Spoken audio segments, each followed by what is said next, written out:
Olá, bem-vindos a mais um episódio da série Evolução Humana aqui no canal Arqueologia e Pré-História, uma colaboração do Laboratório de Estudos Evolutivos Humanos da USP. Você já parou para pensar em como os fósseis e artefatos se conservam? Ou em como os fósseis são formados? Por que nem todos os esqueletos são fósseis? E por que é tão difícil encontrar esses esqueletos e fósseis? Meu nome é Gabriela Sartori Mingatos e vamos descobrir juntos as respostas para essas perguntas.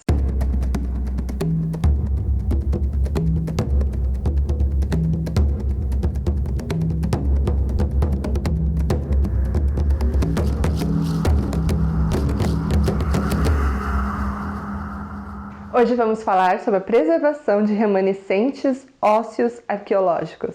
Existe uma área de estudo da paleontologia e da arqueologia chamada tafonomia. O que é tafonomia?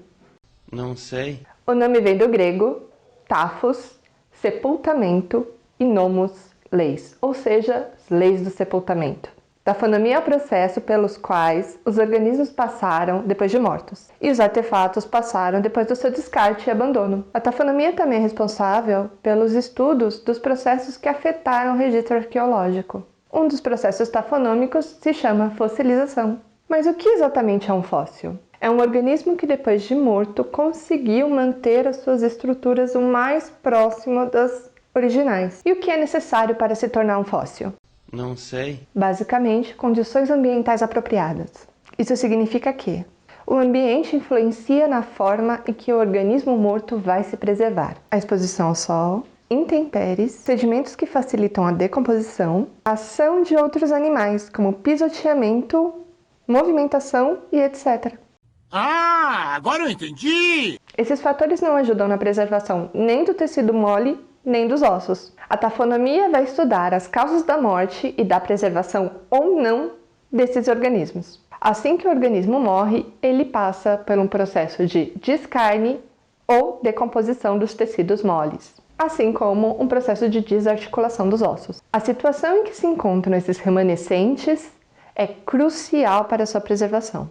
Por exemplo, o corpo de um animal caçado passa pelo momento da caça, seu transporte até o acampamento, seu preparo como alimento e a partilha entre os membros do grupo. Depois de consumidos, os restos são abandonados ao longo do local de habitação, onde eles ficam sujeitos a fogo, animais carniceiros e pisoteamento. O pisoteamento pode ser tanto dos animais que estão por ali, quanto da própria população que habita o local. Nesse caso, é possível imaginar que a preservação desses remanescentes e sua integridade são muito comprometidas. Mas se a gente pensar no funeral feito com todo cuidado, onde o corpo de um ente querido é preparado e enterrado numa cova bem escavada, com todos os seus bens mais preciosos. Assim como um caixão, a cova é selada com terra, rochas, conchas e o corpo fica lá. Ainda bem. Protegido da ação de animais carniceiros e intempéries. Assim, nesse caso, as chances de preservação são muito maiores. E é por essa razão que tantos enterramentos são encontrados por nós, arqueólogas e arqueólogos. Para se preservar, o organismo tem que ser soterrado imediatamente, logo após a sua morte. Aliás, muitas vezes o soterramento é a causa da morte. O rápido soterramento diminui a velocidade de decomposição e desarticulação dos ossos, que normalmente acontece quando os tecidos moles se decompõem. Aos poucos, a parte orgânica do organismo vai se decompondo, ficando só os ossos. E os ossos com presença de água no ambiente começam a reagir com os minerais do entorno. E esse processo faz com que os ossos fiquem parecidos com rocha. Em alguns casos, as condições são tão favoráveis que permitem a conservação de tecidos moles, como no caso das múmias. Nesses casos, a presença de gelo, ambientes desérticos e a ação do âmbar, que é uma resina de árvore, se configuram como meios ideais de preservação dos tecidos moles e ósseos, que pode mudar bastante o nosso entendimento sobre a aparência de algumas espécies. Como, por exemplo, recentemente descobrimos que alguns dinossauros tinham penas. Muitas vezes o que fica preservado são atividades que aqueles organismos desenvolveram, como pegadas, tocas, túneis, ovos e mesmo os coprólitos, que são um termo mais bonitinho para cocô fossilizado. Esses são os chamados iquinofósseis. Os iquinofósseis se preservam a partir de um processo de cimentação, ocasionado pela presença de água no ambiente. Você sabia que nem todo esqueleto arqueológico é um fóssil? Sabia não? Todo esqueleto é formado por uma parte orgânica e uma parte inorgânica, que é basicamente minerais. Quando o organismo morre, ele vai perdendo aos poucos seus componentes orgânicos. E eles vão sendo substituídos por minerais presentes no ambiente e trazidos pela água. Esse é o processo que chamamos de fossilização. Contudo, para que isso ocorra, é necessário muito tempo e condições ideais. Esqueletos encontrados em sítios arqueológicos brasileiros, por exemplo, raramente apresentam sinais de fossilização. A presença de parte orgânica é indispensável para a datação do esqueleto e até coleta de DNA. Portanto, tirando alguns casos excepcionais, o processo de fossilização é raro, como, por exemplo, os mais antigos hominíneos encontrados na África. Então, por que se dá tanta atenção aos fósseis hominíneos para se estudar a evolução humana? Esses fósseis são importantíssimos para entender como os nossos ancestrais, ao longo da nossa história evolutiva, passamos de um modo de vida arborícola para um modo de vida bípede, por exemplo. Os processos pelos quais esses esqueletos passaram foram excepcionais e, mesmo assim, esses registros são incompletos. Devido aos processos tafonômicos, a preservação de esqueletos é muito rara. Daí a importância de explorar esses fósseis ao máximo. Por outro lado, também temos esses instrumentos de pedra lascada feitos por vários hominíneos, que por terem sido feitos de pedra se conservam muito bem, que permite um entendimento muito além da biologia dos nossos ancestrais. Esses artefatos são evidências das atividades culturais dos nossos ancestrais, desenvolvidas tanto para a obtenção de alimentos quanto para a defesa pessoal. Esses artefatos muitas vezes são as únicas coisas preservadas, já que o esqueleto dos hominíneos não se preserva tão bem. Essas pedras lascadas podem identificar por onde esses hominíneos passaram, incluindo suas rotas de expansão para fora do continente africano, por exemplo. Estudar esses artefatos nos ajuda a preencher a lacuna causada pela falta de fósseis preservados. Os artefatos, tanto em pedra lascada quanto polida, estão sujeitos aos mesmos processos químicos que os ossos. Mas por se tratar de um material mais resistente, rocha, a interação com o meio é diferente, fazendo com que sua preservação seja muito melhor que a dos ossos. Outro material que se conserva bem em ambientes hostis é a cerâmica, por exemplo, que, assim como as rochas, resistem melhor aos processos que acontecem no solo. Apesar de já mortos, os esqueletos, fossilizados ou não, podem ser considerados sobreviventes só por terem chegado até nós pesquisadores, até nós arqueólogos e arqueólogas, já que passaram por inúmeros processos agressivos que poderiam ter posto fim ao pouco que restou. Então, pessoal, esse foi mais um episódio da série Evolução Humana, produzido com parceria com o Laboratório de Estudos Evolutivos Humanos e o canal de divulgação científica Arqueologia e Pré-História. Se ficou alguma dúvida, é só deixar aqui embaixo nos comentários que a gente faz um vídeo só respondendo as perguntas.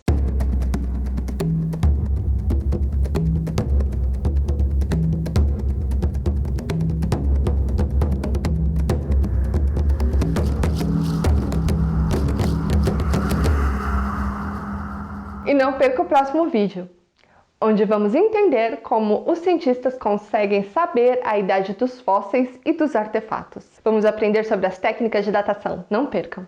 Olá, bem-vindo a mais um vídeo da série Evolução Humana aqui no canal Arqueologia e Pré-História, produzido em parceria com o Laboratório de Estudos Evolutivos Humanos do Instituto de Biociências da Universidade de São Paulo. Você já parou para pensar como os arqueólogos sabem as idades dos artefatos, dos esqueletos e dos fósseis com os quais eles trabalham? O meu nome é Gabriel Rocha e eu quero convidar você para entender como são feitas as datações e o entendimento das cronologias que envolvem os estudos da evolução humana.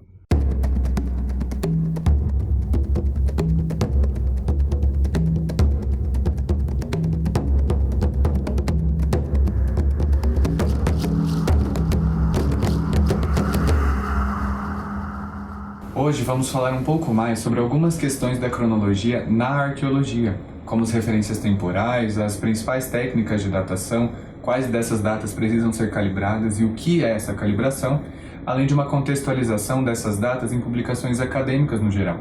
No nosso dia a dia, o referencial mais comum é o AC, que significa antes de Cristo, mas a gente pode encontrar também o AD, que significa Anno Domini. Nesse tipo de referencial, o ano 1 é colocado como o ano do nascimento de Cristo. Mas na arqueologia a gente tenta não utilizar tanto esse tipo de referencial para evitar viés religioso em publicações acadêmicas.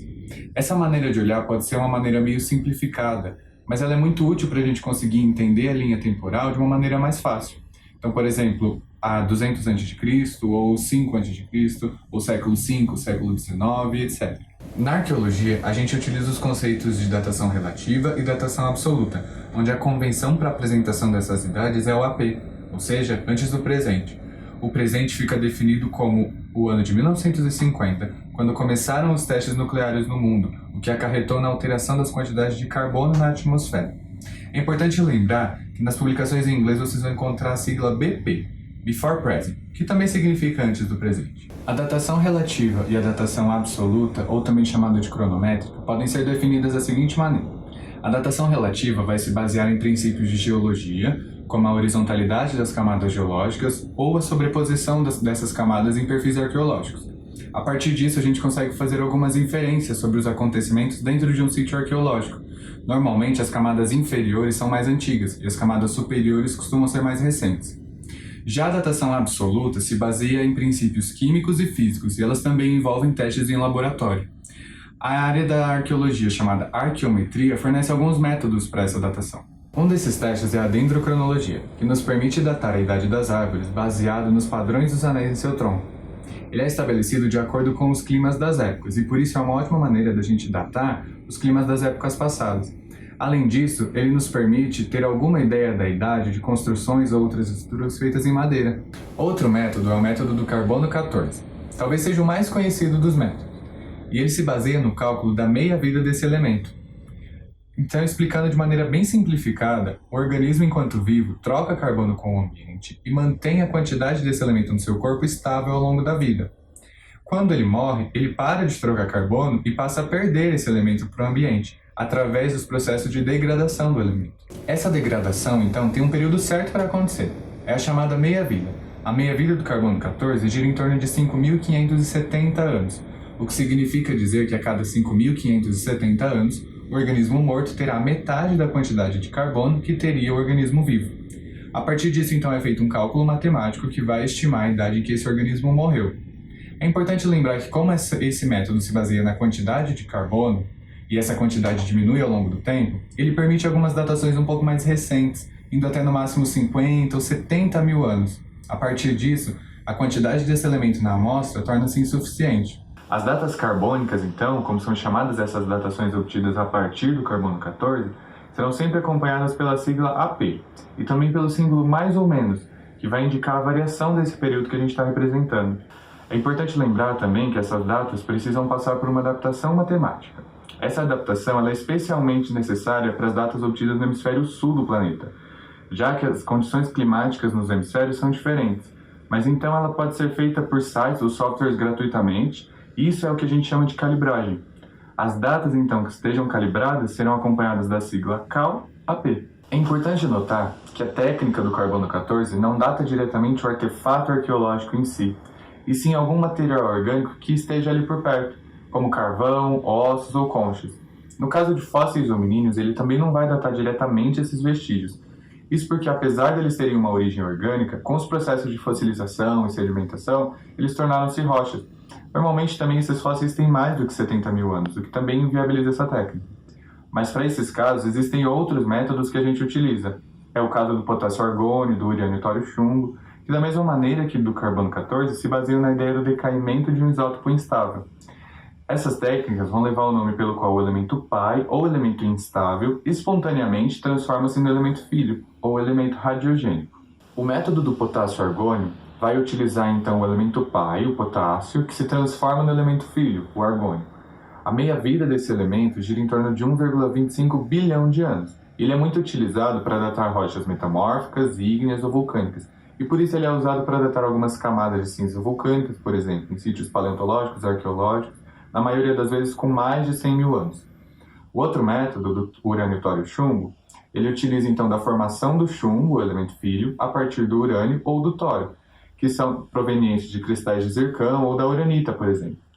Esse método tem uma abrangência de entre 1 milhão de anos até 4,5 bilhões de anos, o que faz com que ele seja o mais utilizado na geologia, na paleontologia e até na arqueologia, quando a gente está tratando de sítios que contêm os fósseis dos primeiros Homo ou até de outras espécies hominíneas mais antigas. Para ocupações humanas mais recentes pelo mundo, existem outros métodos que a gente pode utilizar.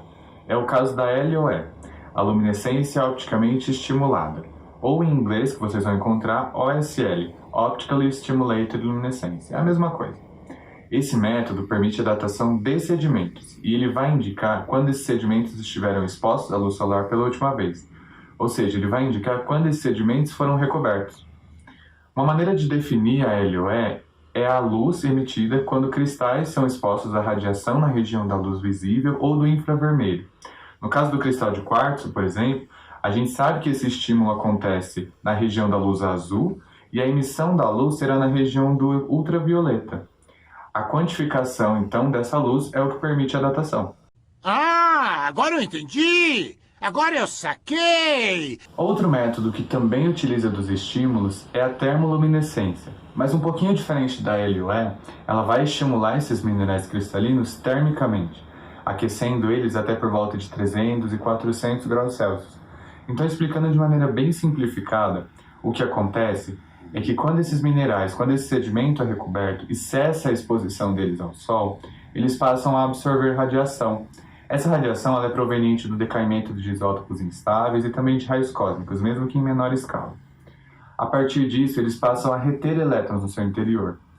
E quando eles são estimulados em laboratório, esses elétrons são liberados e, a interagir com as estruturas cristalinas, com a rede cristalina, eles vão produzir a luminescência. A quantificação dessa luminescência, então, é o que permite a gente datar aquele sedimento. No caso das cerâmicas, é um pouco mais complicado, porque durante os processos de cozimento, as temperaturas podem ultrapassar os 600 graus Celsius, e isso apaga as evidências de radiações anteriores. Por isso, para as cerâmicas, a gente só consegue datar a última vez que ela foi estimulada. Como esse método utiliza a radiação presente naturalmente ali no ambiente, é necessário fazer a coleta de uma amostra, mas a vantagem é que a coleta da amostra desse sedimento ela pode ser bem pequena, cerca de 50 miligramas. Esse método possibilita, então, datações até alguns milhares de anos atrás. Além desses métodos, então, existem alguns outros, como o arqueomagnetismo, que leva em consideração a inversão dos polos magnéticos da Terra, ou a datação por aminoácidos, vários outros. Mas esses são utilizados em casos mais específicos, ou quando os métodos mais populares são inviáveis. Então, pessoal, esse foi mais um vídeo da série Evolução Humana, produzida pela equipe do Laboratório de Estudos Evolutivos Humanos da USP e pelo Grupo de Divulgação Científica Arqueologia e Pré-História. Se você ficou com alguma dúvida, deixe ela aqui nos comentários e mais pra frente a gente faz mais um vídeo só respondendo essas perguntas.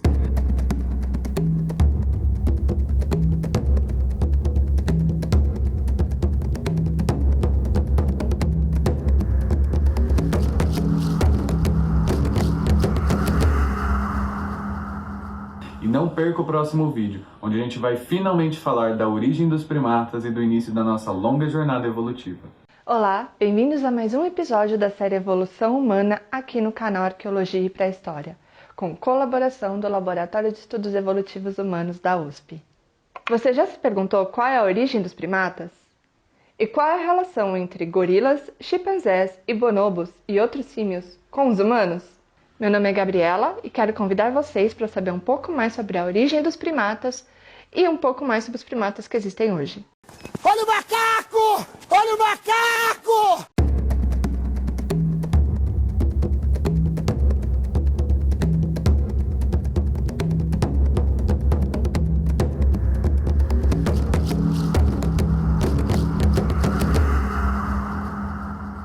Primata é uma classificação taxonômica, uma ordem dentro dos mamíferos. A ordem dos primatas é a que apresenta a maior diversidade de espécies, ficando atrás apenas com os roedores e os morcegos. Até hoje, a gente conhece cerca de 500 espécies de primatas. Já que somos primatas, é interessante conhecer as outras espécies também. É verdade. Estudar outras espécies de primatas podem nos ajudar a entender o nosso processo evolutivo. Esses estudos também são importantes para a preservação, já que muitas espécies encontram-se ameaçadas de extinção. Por exemplo, o orangotango. Primatas ocorrem naturalmente em 5 dos 7 continentes. Atualmente, a maioria vive na África, na Ásia e na América do Sul. Exceto por humanos, não existem primatas nativos na Austrália e na Antártica. A maioria dos primatas habita florestas tropicais. Mas há espécies que ocorrem numa vasta diversidade de ambientes. O esqueleto dos primatas é bem generalista quando comparado com outros mamíferos. No geral, a gente observa adaptações à vida nas árvores, que incluem 5 dedos com unhas nas mãos e nos pés que ajudam a agarrar nos galhos. A maioria dos primatas também tem dedões opositores que ajudam a agarrar as coisas. A maioria dos primatas tem boa visão, colorida e em 3 dimensões. Importante principalmente para aqueles que se locomovem nas árvores, o que pode explicar a nossa fascinação com tudo que é colorido e se mexe. A ordem dos primatas tem uma grande diversidade de dieta, incluindo espécies que se alimentam exclusivamente de frutos, folhas, sementes, flores ou néctar.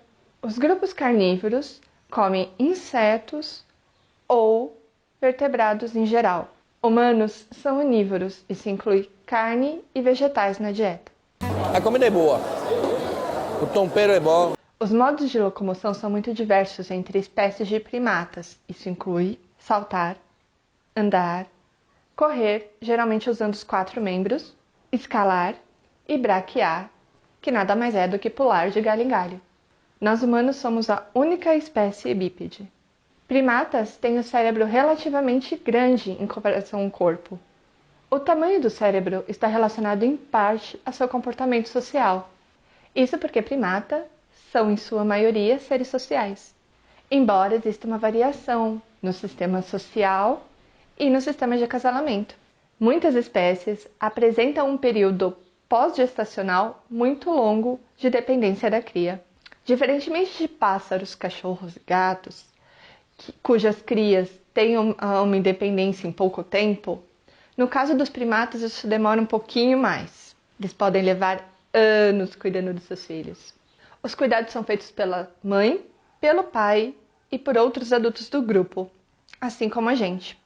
Esse período da infância e da adolescência é importante para o aprendizado de várias coisas e em algumas espécies isso inclui o uso de ferramentas. A principal hipótese sobre a origem dos primatas diz que eles surgiram há 65 milhões de anos atrás, o que os coloca num período recente da história geológica. Se você assistiu o nosso vídeo sobre a escala geológica, você vai perceber que esse período marca o fim do Cretáceo, a extinção dos dinossauros. A ordem dos primatas é dividida em 2 subordens, marcadas pelas diferenças no nariz. A primeira delas é a Strepsirrhini, que são os primatas de nariz molhado. Na verdade, o nariz deles são fusionados com o lábio superior e a gengiva. Os maiores representantes dessa subordem são os lêmures. Os lêmures têm várias espécies diferentes, mas a mais conhecida é aquela que se remexe muito, o lêmure de cauda anelada.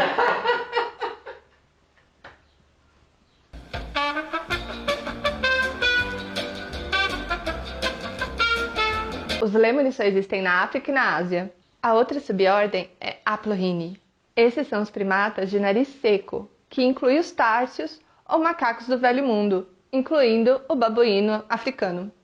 E inclui alguns macacos do Novo Mundo, como os macaco prego e bugio. Os aplorhines incluem também os grandes símios, como gorila, chimpanzé, bonobos e humanos. Exceto pelos humanos, os aplorhines são de clima tropical e subtropical. A principal diferença entre os Strepsirrhini e os Aplorhini é que os Strepsirrhini possuem um nariz mais comprido e um sentido olfativo bem mais desenvolvido. Já os Aplorhini têm um focinho menor, uma visão melhor e um cérebro maior.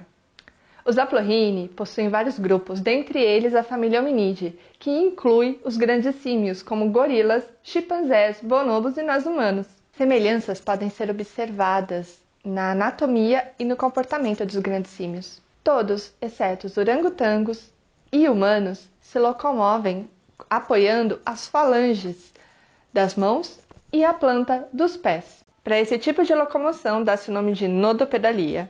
Essa adaptação é importante para compreender a bipedia em humanos e seus ancestrais. Estudos comparativos genéticos apontam para a grande similaridade entre os símios. Chimpanzés e bonobos merecem destaque por serem muito semelhantes a nós, tendo 98% de semelhança genética com humanos. Acredita-se que o ancestral comum entre os chimpanzés e humanos tenha vivido entre 9 e 7 milhões de anos na África, Contudo, não temos ainda fósseis desse elo perdido. O fóssil mais antigo relacionado à linhagem hominínia tem 7 milhões de anos. Nos próximos episódios, a gente vai falar um pouquinho sobre esse carinha. O estudo dos primatas é importante para as pesquisas paleoantropológicas, ou seja, de evolução humana. Nós humanos somos parte da ordem dos primatas. Então, estudando outros membros da linhagem, podemos aprender muito sobre nós. Então, pessoal, esse foi mais um vídeo da série Evolução Humana, produzido com a parceria do canal Arqueologia e Pré-História e o Laboratório de Estudos Evolutivos Humanos. Ficou com alguma dúvida? Deixa aqui nos comentários que a gente comenta depois.